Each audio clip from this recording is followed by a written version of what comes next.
The British Prime Minister Keir Starmer has concluded a two-day visit to India, his first to the country since becoming the Prime Minister of Britain. A whole host of agreements were signed.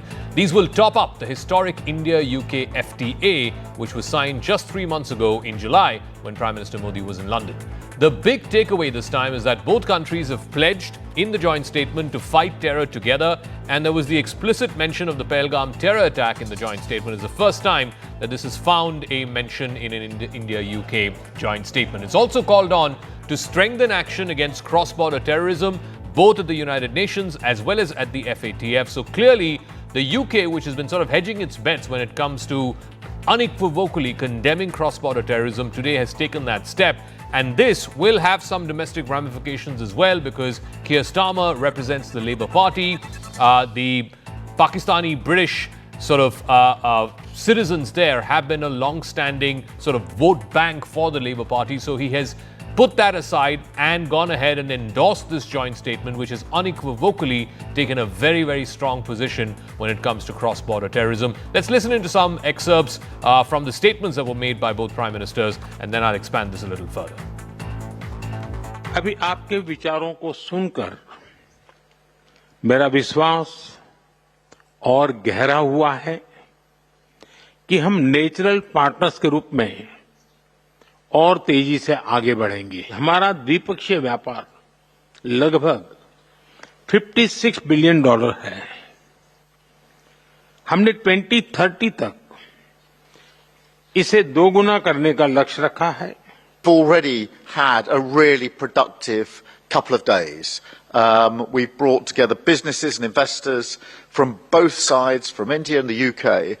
I think it is the continuation of what we started in Chequers. I've always seen this as a sort of two-part exercise. We had the FTA itself, had an excellent meeting in Chequers. It was my privilege to have some of you there and to have the Prime Minister there at Chequers for that historic meeting, and then to have this as the second part of that. Now, India and the UK are charting a bold path forward. They've outlined a Vision 2035 roadmap. It's a comprehensive plan aimed at deepening strategic, economic and technological ties. In fact, the roadmap envisions a significant increase in bilateral trade. The 2035 roadmap puts out an ambitious plan of extra £25 billion of trade every single year. If you were to look at just goods trade, it's roughly around 18 to 20 billion pounds every year. They want to make that into 25 billion every year for the next 10 years up until 2035. Both countries also committed to driving growth and job creation through greater market access for each other's goods and services. After the FTA goes into effect, after it's ratified by both sides, the parliaments of both countries ratify it, then ultimately you will have almost all goods, more than 90% of goods, will go to near zero duty.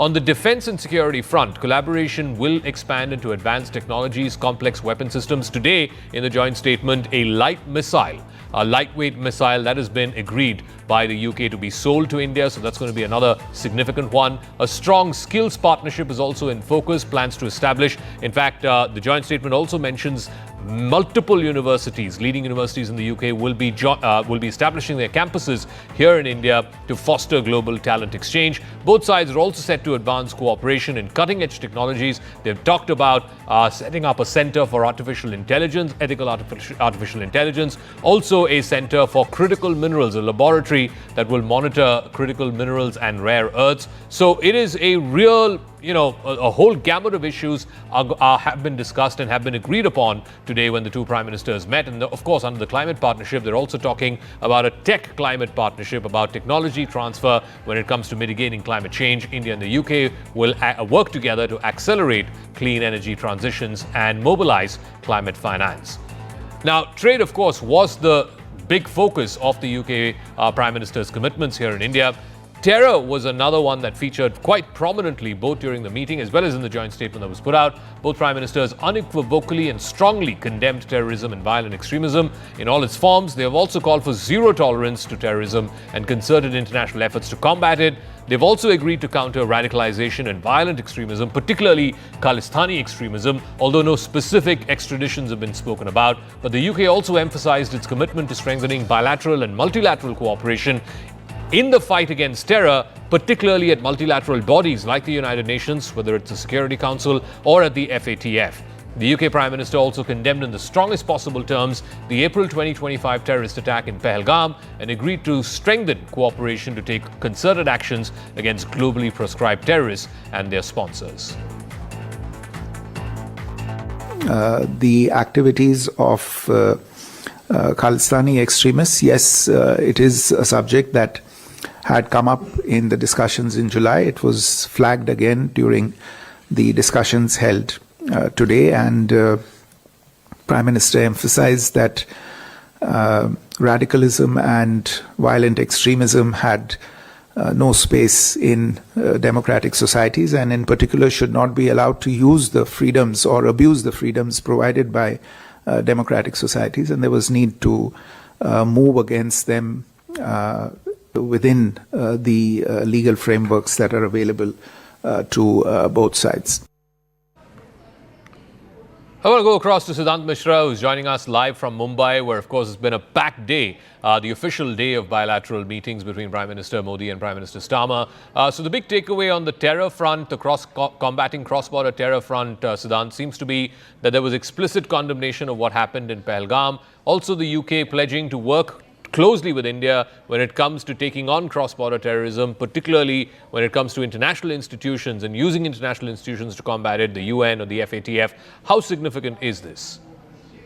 Well, Zakka, there was this charm and spark in this relationship which was missing from last 1 decade. Also, the reason is political instability in United Kingdom. Now you look at the trajectory of India-US relationship, India-France relationship, India-Japan relationship, India-Russia relationship. In fact, you will see defense cooperation, you will see cooperation in critical tech, you will see cooperation in many sectors. But this one relationship, did not move an inch in last 1 decade.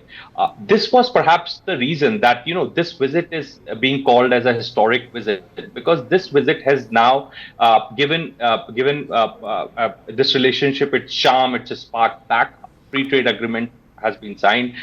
Technology Securities Initiative has been launched. In fact, there has been 10 outcomes in field of outcome documents in field of tech, healthcare, semiconductor, critical minerals, etc., etc. Also, Zakka, defense is something which is very important because so far, out of India's total defense purchases, the contribution of UK is only 3%. So here also UK is lagging behind.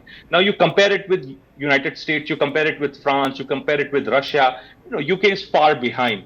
There is no as such defense collaboration, despite India opening up its defense market for private players, despite India setting its Atmanirbhar goals and spending lots and lots of money. But UK couldn't compete with the players in America, and France. So now the two major announcements have happened in the joint statement. One is the missile which you just mentioned, and the other is they are coming up with some kind of electronic the naval Indian naval ships. So no, for me, it's the biggest takeaway from this particular visit of Keir Starmer.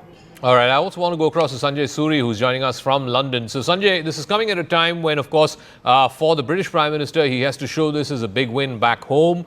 Of course, there is also this whole consideration around trade and the whole tariffs that are going on with Donald Trump. And the UK has been successful in sort of softening the blow. I think it has the lowest tariff rates for any country in the world at 10%. India still hasn't clinched that trade deal with the United States. Where does Starmer's visit sort of fit in this ever-changing sort of lexicon around trade at a time when in the West, whether it's in the UK or in the US, the mood certainly seems to be anti-trade and, may I say, even anti-immigrant to a great extent?